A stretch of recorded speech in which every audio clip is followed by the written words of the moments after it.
Hello दोस्तों, मेरा नाम मनीष कुमार है और मेरा सीजीएल 23 में 81 रैंक का है। दोस्तों कुछ दिनों से ना कुछ काफ़ी लोग टेली पे मैसेज कर रहे थे कि भैया बात करना है बात करना। मैंने काफ़ी लोगों से बात किया, ठीक है। तो मुझे जो हिंदी मीडियम के स्टूडेंट को क्या एक्चुअल उनको क्या प्रॉब्लम हो रहा है ना, मुझे उन लोगों से ना बात करके समझ में आया, ठीक है। नहीं तो मैं तो कुछ और ही सजेस्ट कर रहा था यार, वो चीज़ें करके ना वो जो हिंदी मीडियम से है ना उनको कभी फ़ायदा नहीं होगा, ठीक है।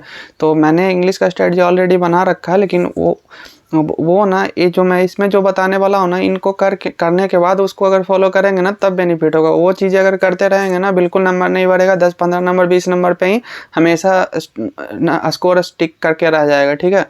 तो मैं इस वीडियो में ना आपको बताता हूँ कि उन लोगों से बात करके मुझे क्या पता चला। मैंने जब उनसे बात किया ना, कुछ राजस्थान बोर्ड के थे, कुछ बिहार बोर्ड के थे, यूपी के थे।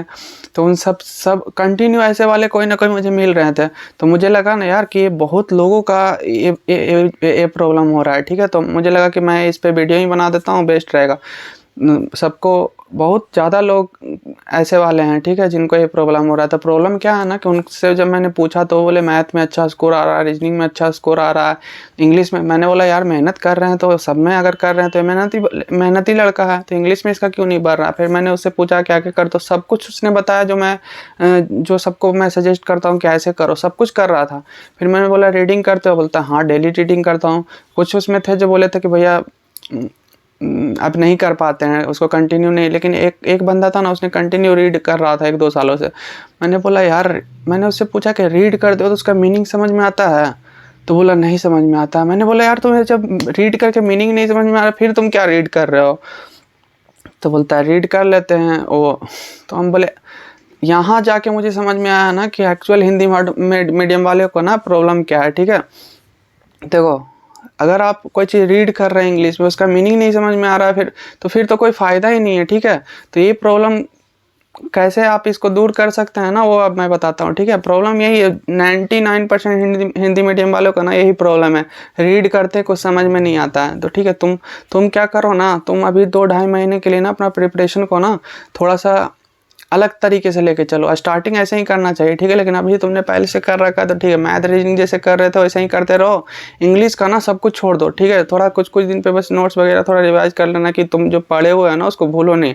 हर कोई नया बंदा है ना जो हिंदी मीडियम का स्टार्ट कर रहा है इंग्लिश, तो तुम सबसे पहले ना 2-2.5 महीने ना ऐसे करो, कोई तुम कॉमिक्स बुक उठा लो, ठीक है। कॉमिक्स बुक मार्केट में ले लेना, मिल जाएगा। अगर पैसे नहीं है वो सब नहीं कर सकते हो तो एनसीईआरटी का ना प्ले स्टोर पे जाना, एनसीईआरटी का बुक पूरा फ्री में मिल जाएगा, उसका ऐप रहता है, ठीक है। उसमें ना 5 क्लास 6 क्लास के ना इंग्लिश का जो बुक होता है ना, स्टोरी बुक, वो सब ना तुम पढ़ना स्टार्ट करो। उसको ऐसे नहीं कि ऐसे पढ़ रहे हैं कुछ समझ में नहीं आ रहा है, उसको ऐसे नहीं पढ़ेंगे। एक तुम वोकैब का डायरी बनाओ, मतलब नोटबुक बनाओ उसको, और उसमें सिर्फ वोकैब लिखना, ठीक है। तो उसमें क्या करना है ना, तुम कोई भी वर्ड तुम्हें मिलेगा उसका, अगर तुमको हिंदी मतलब नहीं पता है, तुम अपने मोबाइल में एक डिक्शनरी डाउनलोड कर लेना, उसमें सर्च करना, उसका मीनिंग लिख लेना, ठीक है। और ऐसे ऐसे करके ना जितने पूरा पेज में ना, स्टार्टिंग में तुमको एक पेज पढ़ोगे ना तो 100 मीनिंग, ऐसे 100 वर्ड रहेंगे ना, तुमको मीनिंग ही नहीं पता रहेगा। लेकिन धीरे धीरे जैसे जैसे उसमें लिखते जाओगे ना, धीरे धीरे कम होने लगेगा। और सिर्फ लिखना नहीं है, ठीक है, उसको पूरा अच्छे से याद करना है। जितना भी एक दिन में लिखे ना, 3 पेज 4 पेज जितना लिखना, सबको याद करना है, ठीक है, पूरा याद करना है। और उसके बाद क्या करना है ना, डेली सबसे पहले सो के उठ के बाद जब पढ़ने जाओ ना, तो सबसे पहले उस सबसे पहला काम तुम्हारा यही होना चाहिए कि वोकैब का डायरी उठाना है। और फर्स्ट पेज के फर्स्ट वर्ड से जहाँ तुमने लास्ट डे जहाँ पे छोड़ा है, लास्ट वर्ड जहाँ तक लिखा है ना, वहाँ तक करना है। फर्स्ट पेज से करना एकदम कंपलसरी के फर्स्ट पेज से कितना भी तुमको याद हो गया, कितना भी तुम्हें लगेगा कि नहीं मुझे तो ये 10 पेज पूरा याद है, फिर भी तुम्हें वहीं से स्टार्ट करना। और कैसे करना है, जब काफ़ी रिवीजन कर लोगे ना, तो फर्स्ट पेज उठाना, उसमें जो मीनिंग रहेगा ना वहाँ पे ऐसे हाथ रख देना, और वो इंग्लिश का वर्ड देखना, उसका मीनिंग झट झट झट झट ऐसे ऐसे बोलते बोलते, मतलब मान लो तुमने 50 पेज लिख लिया है, ठीक है, तो 30-40 पेज तक ना तुम ऐसे 10-15 मिनट में ख़त्म हो जाएगा, ठीक है। 5 घंटा, बहुत लोग सोचेंगे 50 पेज हो जाएगा, 100 पेज हो जाएगा, तो मुझे तो 5 घंटा इसी में लग जाएगा, नहीं लगता है, ठीक है। जब ऐसे करके झट झट झट झट झट झट ऐसे ऐसे बोलते जाओगे ना, तो 10 से 15 मिनट में ना कितने 1000 वर्ड तुम बोल सकते हो 10-15 मिनट के अंदर। 1000 वर्ड 2000 वर्ड बोल सकते हो, ठीक है। ऐसे करके आओ, तुम्हारे दिमाग में बैठ जाएगा। 90% से ज़्यादा वर्ड तुम्हारे दिमाग में रहेगा अगर तुमने डेली रिवाइज किया है तो, ठीक है। स्टार्टिंग में थोड़ा दिक्कत होगा, स्टार्टिंग में थोड़ा 2 पेज 4 पेज जब लिखोगे ना तो सब बहुत उसमें बहुत सारा वर्ड तुम भूले रहोगे, तो उसको बार बार करना पड़ेगा। ऐसे करके ना दोस्त, ऐसे करके ही करना पड़ेगा पूरा। तुम जब वोकैब पे अच्छा खासा कमा, हम जो PYQ बोल देते हो, PYQ वर्ड अलग होता है। जो ये तुमको पढ़ के समझने वाला ना, ये वर्ड बहुत सारा ऐसा वर्ड होगा जो तुमको करना पड़ेगा कमांड।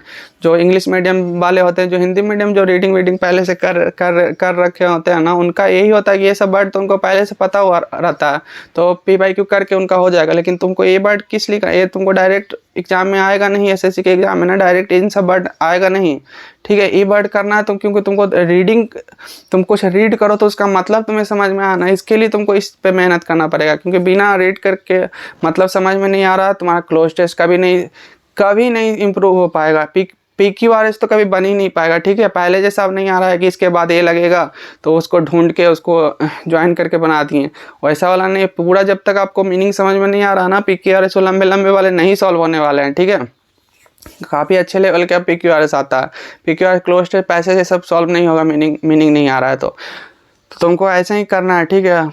2 से ढाई महीना दोस्त अगर एक कर लोगे ना, फिर जो बाकी जो सेम स्ट्रेटजी वही फॉलो करना कि फिर ग्रामर पढ़ना। और ग्रामर में ना एक चीज़ और मैं बता देता हूँ, जो अमन बशीष सर के यूट्यूब पे जाना, अमन बशीष सर इंग्लिश जो पढ़ाते हैं उनके यूट्यूब पे जाना, और उनके बैच है, इंग्लिश का बैच है, ठीक है। उसमें चार जो स्टार्टिंग के जो 4 क्लास है ना, वो पूरा बेसिक, उसमें उन्होंने पहचानने के लिए बताया कि नाउन कैसे पहचाने, प्रोनाउन कैसे पहचाने, एडजेक्टिव एडवर्ब, ये सब ना पहचान हम देख के ना पहचान कैसे पाएंगे ना, समझ में कैसे आएगा, ब्रेक सेंटेंस को ब्रेक करना, ये सब सिखाएं। तो 4 क्लास ना सर का वो तुम कर लेना, ठीक है। उससे तुमको चीज़ें पहचानना आएगा कि कौन नाउन है कौन वर्ब है, ये सब आएगा, वो सब आएगा। और ये रीडिंग करो और वोकैब का डायरी बनाओ, वो पूरा अगर तुम अच्छे से उस पर कमांड कर लोगे ना 2-2.5 महीने में, तो तुम कुछ भी पढ़ोगे ना तुमको समझ में आने लगेगा।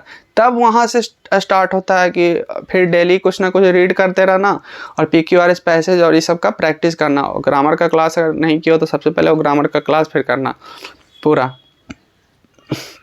फिर RC प्रैक्टिस, ऐसे ही RC का प्रैक्टिस कर रहे हो, मीनिंग समझ में नहीं आ रहा फिर भी प्रैक्टिस कर रहे हो, तो पूरा वेस्ट ऑफ टाइम है, ठीक है। तो ये चीज़ फॉलो करो दोस्तों। और तुम अगर मैक्सिमम लोग का ना यही प्रॉब्लम है, अगर तुम भी इन सब चीज़ों से ना रिलेट कर पा रहे हो ना, तो कमेंट करके बताना कि हाँ मुझे भी यही प्रॉब्लम आ रहा था। और कुछ भी अगर आपको कुछ और पूछना चाहते हैं तो भी कमेंट करेंगे, और बताना कि तुम्हारे साथ भी यही प्रॉब्लम हो रहा था क्या। और लाइक करना अगर अच्छा लगे तो, और सब्सक्राइब वगैरह करना, और अपने दोस्तों को सजेस्ट करना, शेयर करना।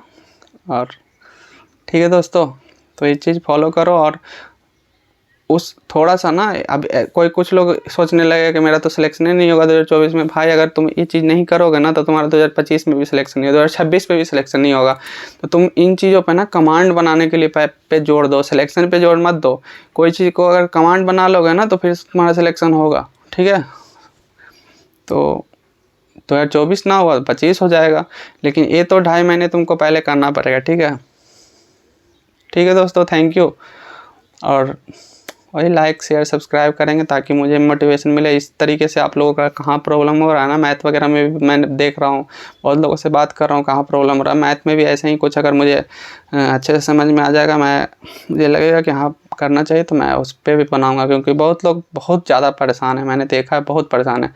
तो भाई हिंदी मीडियम के लोग इंग्लिश को स्ट्रॉन्ग करने के लिए ना यही चीज़ करना पड़ेगा तुमको स्टार्टिंग के 2-2.5 महीने। उसके बाद शुरू होगा एक्चुअल तुम्हारा प्रिपरेशन ना SSC के लिए, वहाँ से शुरू होगा जब तुम ये चीज़ें कर लोगे और तुम्हें पढ़ के मीनिंग समझना आ जाएगा तब। ठीक है दोस्तों, जय हिंद, थैंक यू, बाय।